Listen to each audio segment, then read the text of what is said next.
এই হলো পূজা। ধানবাদের মতো ছোট্ট শহরে বড় হয়ে ওঠা পূজা বিয়ে হওয়ার পর এসে পৌঁছেছে মুম্বাইতে। আরো 5 জন লোকের মতো পূজাও মুম্বাইয়ের এই ভিড় ভাড় ও দুরন্ত গতিকে ভয় পায়। কিন্তু আজকাল তো সে তার স্বামী করণকেও ভয় পেতে শুরু করেছে। কি দেখছোটা কি?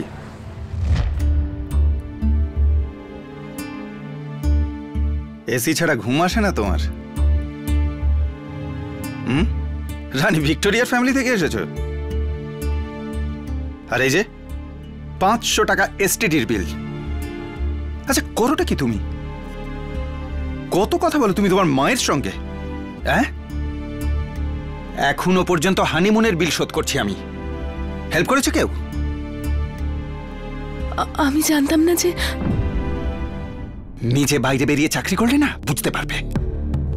বুঝতে পারিনি। ফোন ছেড়ে দিচ্ছি, বুঝেছো? আর এসিরও কোনো দরকার নেই।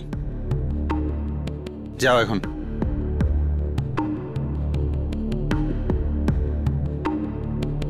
কি দেখছোটা কি? যাও। আরে যাও না। কথায় আছে ভয় পাওয়া প্রত্যেকটি পদক্ষেপ আপনাকে আপনার লক্ষ্য থেকে পিছিয়ে দেয়। কিন্তু পূজা যে রাস্তা দিয়ে যাচ্ছিল, হয়তো হাজার হাজার মানুষ ওর সঙ্গে ওই রাস্তা দিয়েই যাচ্ছিল, কিন্তু পূজার কাছে সেই রাস্তা জনমানব শূন্য ছাড়া আর কিছুই ছিল না। তার তো এটাও জানা ছিল না যে যেতে কোথায় হবে। জানা ছিল শুধু একটাই অজানা জায়গার নাম, চার্চ গেট। Thank you.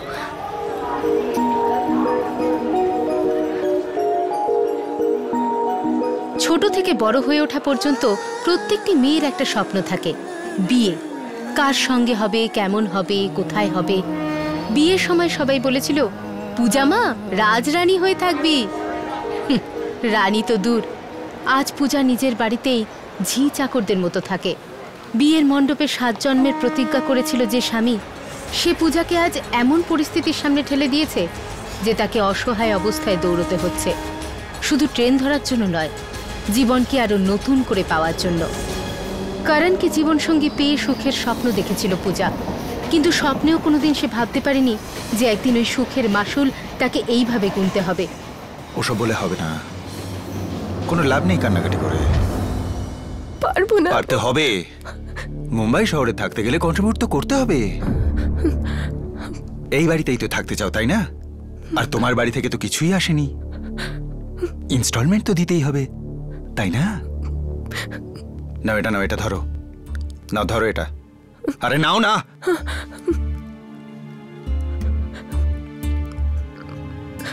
অশোকের সঙ্গে আমি কথা বলে নিয়েছি, ইন্টারভিউর জন্য ঠিক 10টায় পৌঁছে যাবে। 1 মিনিটও দেরি করবে না। ভীষণ পাংচুয়াল কিন্তু অশোক। তাড়াতাড়ি বেরোবে কিন্তু। একটু চটপটে হো জীবনে, বুঝলে? করণ,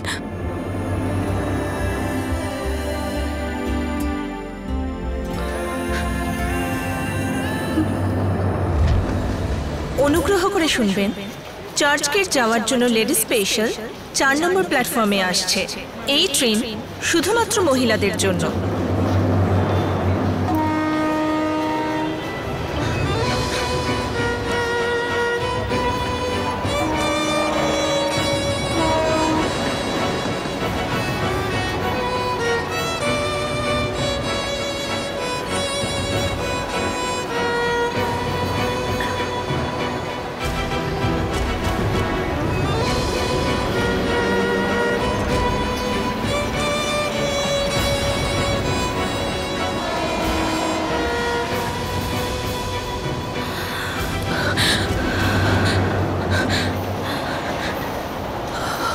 ধরো ওটা, ধরো। থ্যাঙ্কস। প্রথম দিন? হ্যাঁ, ইন্টারভিউ আছে একটা কোম্পানিতে। পয়সা রোজগারের জন্য, যাতে ভালো করে জীবন কাটাতে পারো। যদি জীবনটাই না থাকে তখন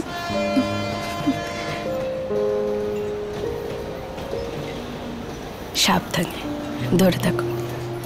যিনি পূজার হাত ধরলেন উনি হলেন শুভা যোশী। অসহায় মানুষদের হাত ধরা ওনার স্বভাব। উনি একটা ব্যাংকের পাবলিক রিলেশন অফিসার। গত 25 বছর ধরে লোকাল ট্রেনে যাতায়াত করছেন, কিন্তু এখন চোখে মুখে খানিকটা ক্লান্তির ছাপ দেখা যায়। এই শুভা, যিনি কোনোদিনই লোকাল ট্রেন মিস করেননি, বেশ কয়েকদিন ধরে তার স্বামী বিপুলের সাথে নিশ্চিন্ত ঘরোয়া জীবন মিস করছেন।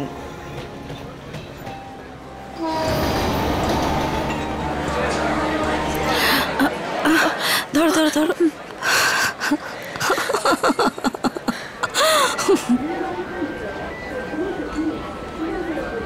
এখানে এরকমই হয়, ধাক্কা মারে, মনে হয় একদিক থেকে অন্যদিকে বেরিয়ে যাব।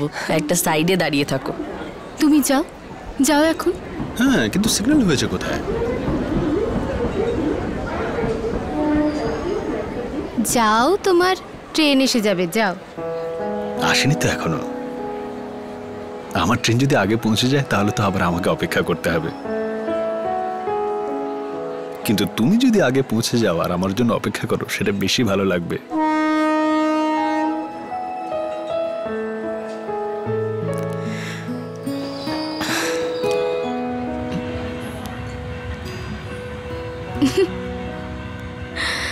ইনি হলেন নন্দা সিন্ডে, একটা কনস্ট্রাকশন কোম্পানির অ্যাকাউন্টেন্ট। এমনিতে নন্দা তার জীবনে খুব সুখী, কারণ শিবমের মতো বুঝদার এবং হৃদয়বান স্বামী যে পেয়েছেন। কিন্তু একটা কিছু তো আছে, যেটা নিয়ে চিন্তা করলেই নন্দার মুখের হাসি মিলিয়ে যায়।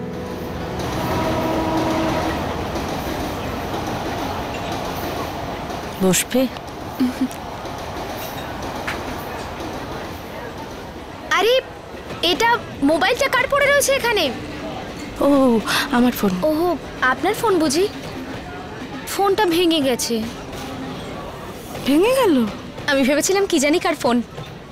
ঠিক আছে তো? অন করলে তবে তো বুঝতে পারবো। আরে আরে, সপ্তাহে একবার পড়বেই পড়বে। নিয়ে নিন। ওহো, নিয়ে নিন।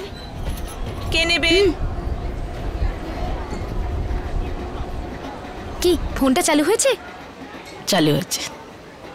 ও দিদি, নেবেন নাকি বেকার টাইম কাটাচ্ছেন? ওই, আমার কাছে কি টাইম আছে যে তোর সঙ্গে কাটাবো? বেশি বকে মেয়েটা। হ্যাঁ, আরে নিতে হলে তো দেখে শুনে নিতে হবে না? নে বল, কত টাকায় দিবি ঠিক করে বল। বল। 30 টাকায় একটা। 30 টাকায় 3টে। এমনি নিয়ে নাও। বলিস কি রে? দে আরেকটা, দে তাহলে, দে দে। 2:30 লাস্ট। বেশ ঠিক আছে, তোর কথাই রইলো। এটা ধর, এনে। 10 না 30। হ্যাঁ, তো 10 আজকে নিয়েছিস, 10 কালকে নিয়ে নিবি, 10 পরের সপ্তাহে। পালিয়ে তো যাচ্ছি না, তোর থেকেই তো নিই সব সময়। চল। এতেও ইএমআই? বেশ ঠিক আছে, কিন্তু আগের বারের মতো যেন না হয়। 20 টাকার রুমাল নিয়েছিলে আর 20 দিন পরে দিয়েছিলে। হ্যাঁ, তো দিয়েছিলাম না, রেকর্ড আছে ভাই। বাবলি চাড্ডা কখনো ইএমআই ভোলে না। বাবলি চাড্ডা একটা কুরিয়ার কোম্পানির রিসেপশনিস্ট। লোকে একে ভালোবেসে ইএমআই বলে, ইজি মান্থলি ইনস্টলমেন্ট। বাবলির ঘরের সমস্ত জিনিস ইনস্টলমেন্টে এসেছে, কারণ বাবলি মনে করেন এই শহরে পুরো জীবনটা একসাথে ভোগ করা যায় না। কিস্তিতে বাঁচো আর আনন্দে থাকো।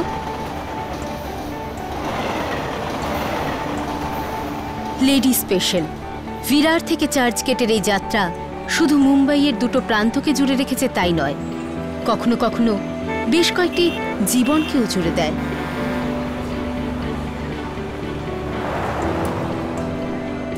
Mr. Ashok is busy in a meeting right now. Yes, sir. আমি এখনই পাঠাচ্ছি। এক্সকিউজ মি, আমাকে ইন্টারভিউর জন্য ডেকেছিলেন। What time? 10টার সময়। কিন্তু এখন তো 11টা বাজে। যদি আপনি প্লিজ মিস্টার অশোককে একটু বলে দেন। উনি মিটিংয়ে বিজি আছেন। কখন ফ্রি হবেন উনি? I don't know. আপনি প্লিজ ওয়েট করুন। ইয়েস স্যার, আমি এখনই পাঠাচ্ছি। এক্সকিউজ মি ম্যাম, আপনি ভেতরে যেতে পারেন। ইন্টারভিউ হয়ে গেলে একটা ফোন করবে, আমার জানা তো দরকার তুমি করলেটা কি।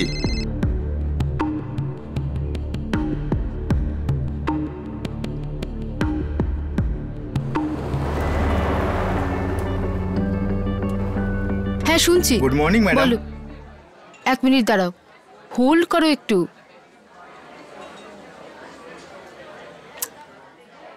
হ্যাঁ শুনছি, বলো বলো। গীতি, একবার আমি বলে দিয়েছি তো, না মানে না। তোমার প্রবলেমটা কি? এখানে যেও না, ওখানে যেও না। দুদিন বন্ধুদের সাথে বাইরে যাব তো তোমার প্রবলেমটা কোথায়? 2 দিন কেন, একটা রাতের জন্য আমি অ্যালাউ করতে পারি না গীতি। সবাই যাচ্ছে, আমিও যাব। কারোর পেরেন্টস বারণ করছে না? দেখো আমাদের বাড়িতে এসব একেবারেই চলবে না, ওকে? মা মা আমি যাবই। তোমাকে কতবার বোঝাতে। Good morning sir. Good morning. 6 নম্বরের ফাইলটা নিয়ে আমার কেবিনে আসুন, ইটস ভেরি আর্জেন্ট। যাচ্ছি আমি।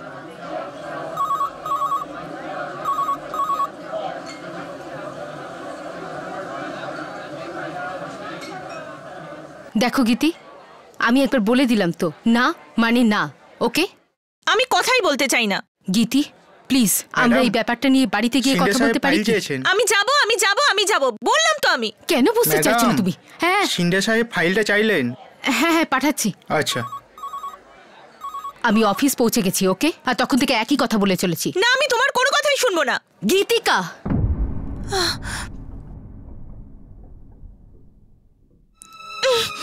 দূরত্বে ভালোবাসাও বাড়ে, আবার সমস্যাও।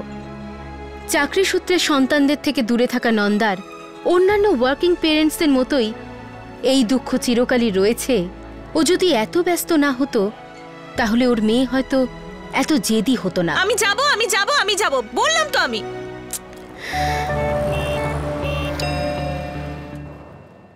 কারণ পূজা কিন্তু 1 ঘন্টা দেরিতে এসছে।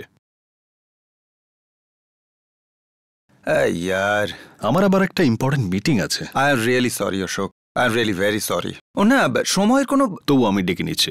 না না, বসিয়ে রাখ ওকে, বসিয়ে রাখ। আরে ডিসিপ্লিনটাও তো শেখা দরকার। কাজ করতে বেরিয়েছে, কোনো খেলা তো নয়, তাই না? ঠিক আছে, দেখছি। হ্যাঁ, বাই বাই বাই। হাই, কাজ করবে। Excuse me ma'am. ইয়েস, আপনি কি ওনাকে আরেকবার খবর দেবেন? সরি, উনি এখনো মিটিংয়ে বিজি আছেন।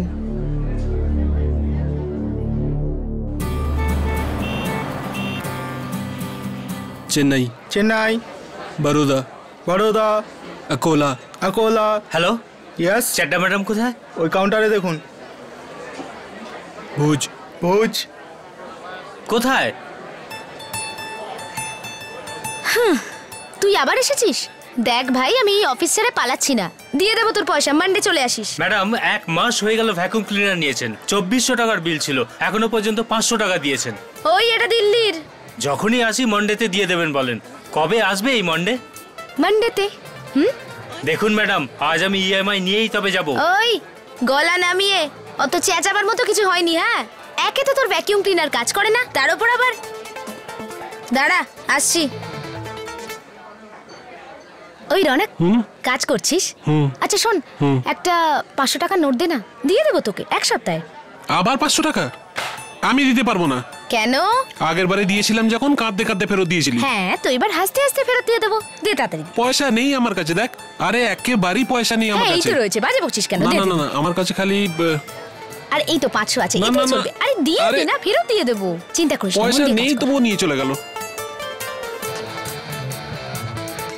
1 2 3 4 5 400 দিলাম।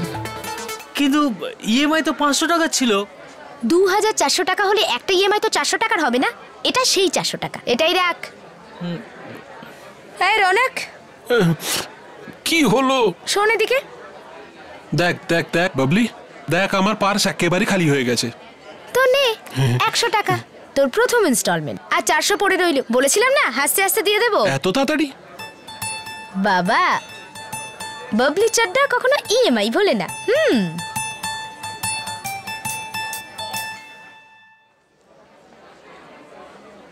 ইয়েস স্যার, আমি এক্ষুনি পাঠাচ্ছি। এক্সকিউজ মি ম্যাম, আপনি ভেতরে যেতে পারেন।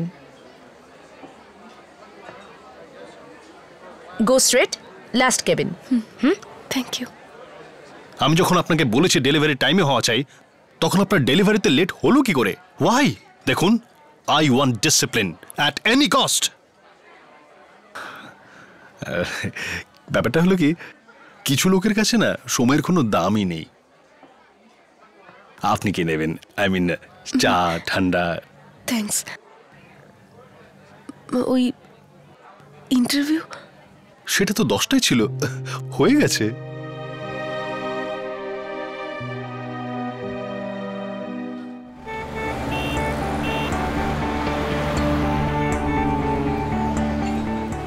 ব্যস্ততার এই শহরের আরেকটা দিন শেষ হলো। কেউ বাড়ি ফেরে আনন্দের সঙ্গে, কেউ বা নিরুপায় হয়ে। কারো মনে শান্তি, কারো বা ভয়, কিন্তু বাড়ি ফেরার মাধ্যম একটাই, লেডি স্পেশাল। এই আমার ব্যাগ আটকে গেছে, উঠতে গেল।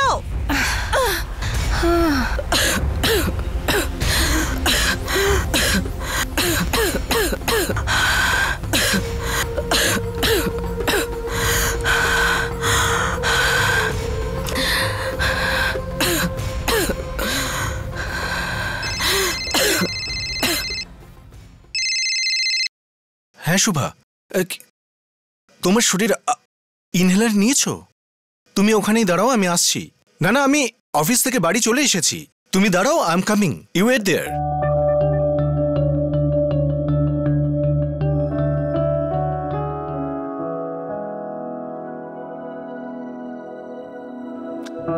ছেড়ে দাও না, স্বামীকে দিয়ে সেবা করাবো তো নরকে যাব।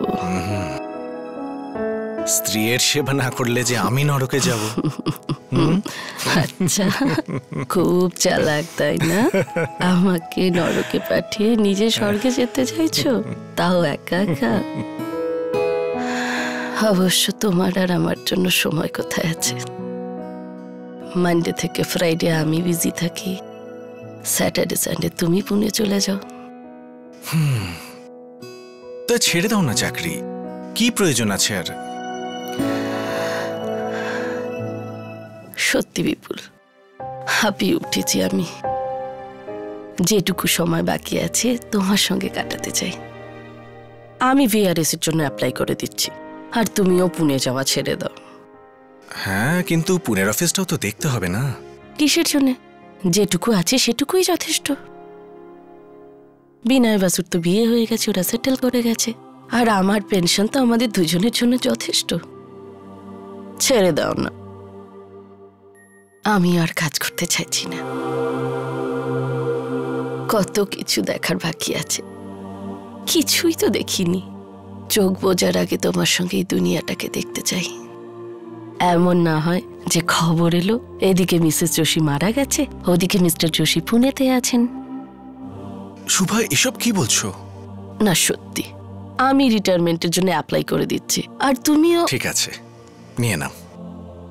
আর আমিও ধীরে ধীরে পুনের অফিস বন্ধ করে দেব। খুশি তো?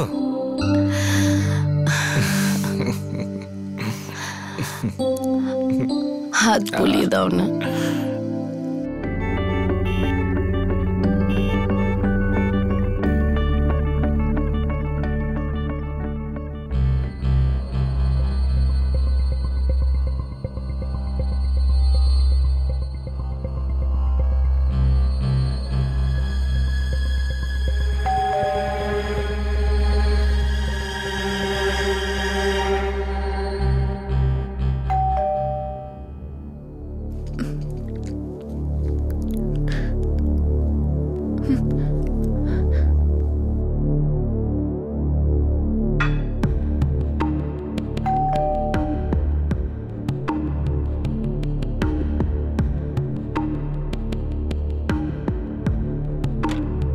আরে, এসে গেছো তুমি?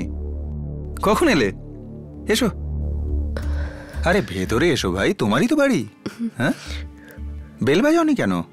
বাজিয়েছে। আরে আমি শুনতেই পাইনি।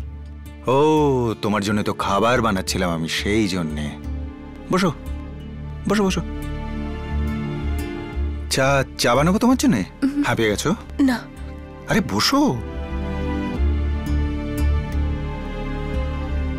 চাটা খাও, জল খাও।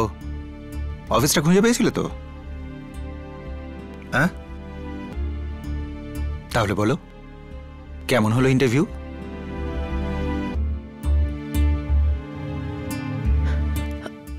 আমার দেরি হয়ে গেছিল। হ্যাঁ, শুনতে পেলাম না। আমার দেরি। জোরে বলো।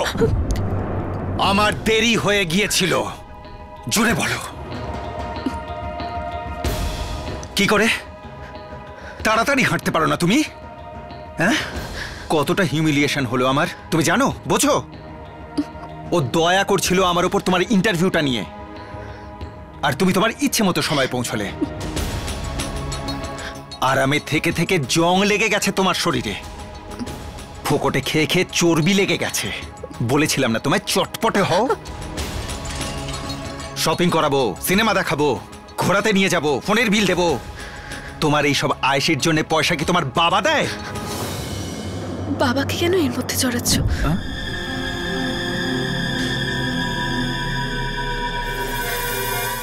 কি বললে?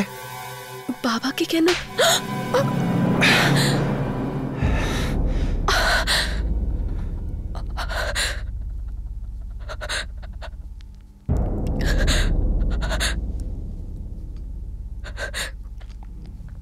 তর্ক করো না, কাজে মন দাও।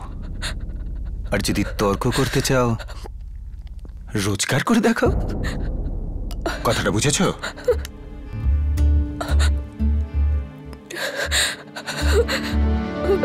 রাস্তায় তো সহজ নয়, পেতে হবে নতুন পরিচয়।